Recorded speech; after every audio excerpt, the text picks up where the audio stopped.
So, yun nga guys, meron ako nabiling ulam. So, gusto ko talaga itong buong araw to hanggang kinabukasan yung ulam ko ganito. Ito, nagbila akong isang peraso. Ito yung malaki. Malaki din naman siya. Ayan, since kami lang sa bahay. Ayan, prituhin ko yan mamaya. Lalagyan ko ng alugbate. Wow. Alam ko, relate kayo kasi nanay kayo dyan. And then, yung umaga, nagbili akong tuli at galunggong. Ay, nagbili ako. Worth, ano na siya, kalahati lang din, 70 pesos.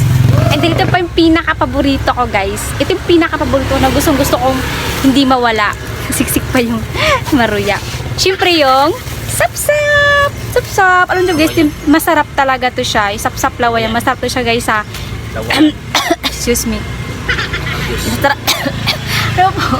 Masarap to siya sa sinigang.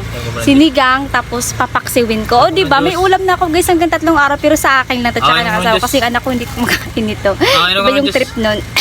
So, yun lang, guys. Kung sinare ko lang sa inyo yung, alam niyo yun, yung masarap kasi gantong ulam. Diba? Yung galunggong, paborito to ng asawa ko sa prito. Sobrang tapos sausaw mo sa maanghang na suka. Pagkasarap, guys. Grabe. Tapos ito pagkapot na toasted.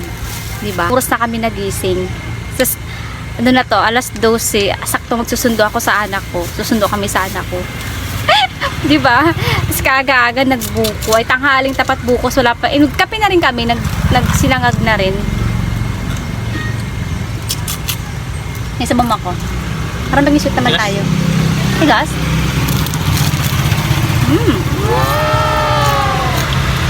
Pwede pa natin na parang minsan-minsan man lang, no? Sweet cake. Sweet cake. Sweet cake. Kita nga. Ba't ba? Nice duty! Kasi super napakaganda talaga ng pagbubukod nyo bilang mag-asawa. Kasi bukod pa sa peace of mind, ayan, nagkakaroon pa kayo na, alam mo yun, yung mas nakikilala mo yung ugali ng isa't isa. Tapos syempre naalagaan mo ng maayos yung pamilya mo. Pag kahit hindi naman kagandahang bahay, kahit kubo-kubo lang, basta kayong mag-asawa nakabukod. Diba?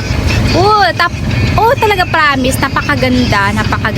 Pero ako di ko naman naranasan, guys, na na tumira at makitira sa iba kasi nga wala naman talaga kaming malalayo kasi talaga yung mga bahay na magulang ko, tapos yung asawa ko naman nagsama na kami, may bahay na talaga siyang sarili.